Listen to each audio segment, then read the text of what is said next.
Genesis chapter 40. And it came to pass after these things, that the butler of the king of Egypt and his baker had offended their lord the king of Egypt. And Pharaoh was wroth against two of his officers, against the chief of the butlers, and against the chief of the bakers. And he put them in ward in the house of the captain of the guard, into the prison, the place where Joseph was bound. And the captain of the guard charged Joseph with them, and he served them. And they continued a season in ward. And they dreamed a dream, both of them, each man his dream in one night, each man according to the interpretation of his dream, the butler and the baker of the king of Egypt, which were bound in the prison. And Joseph came in unto them in the morning, and looked upon them, and, behold, they were sad. And he asked Pharaoh's officers that were with him in the ward of his lord's house, saying, Wherefore look ye so sadly today? And they said unto him, We have dreamed a dream, and there is no interpreter of it. And Joseph said unto them, Do not interpretations belong to God? Tell me them, I pray you.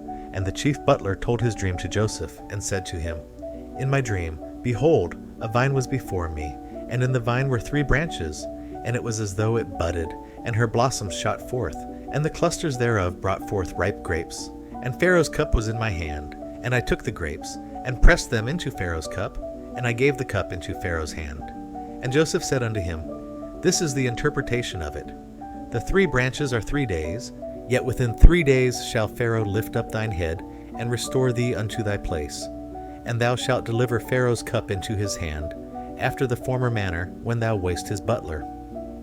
But think on me when it shall be well with thee, and show kindness, I pray thee, unto me, and make mention of me unto Pharaoh, and bring me out of this house, for indeed I was stolen away out of the land of the Hebrews. And here also have I done nothing that they should put me into the dungeon. When the chief baker saw that the interpretation was good, he said unto Joseph, I also was in my dream, and behold, I had 3 white baskets on my head, and in the uppermost basket there was of all manner of bakemeats for Pharaoh, and the birds did eat them out of the basket upon my head. And Joseph answered and said, This is the interpretation thereof.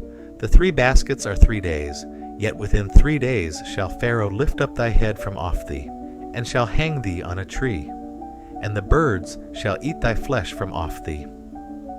And it came to pass the 3rd day, which was Pharaoh's birthday, that he made a feast unto all his servants, and he lifted up the head of the chief butler and of the chief baker among his servants. And he restored the chief butler unto his butlership again, and he gave the cup into Pharaoh's hand. But he hanged the chief baker, as Joseph had interpreted to them. Yet did not the chief butler remember Joseph, but forgat him.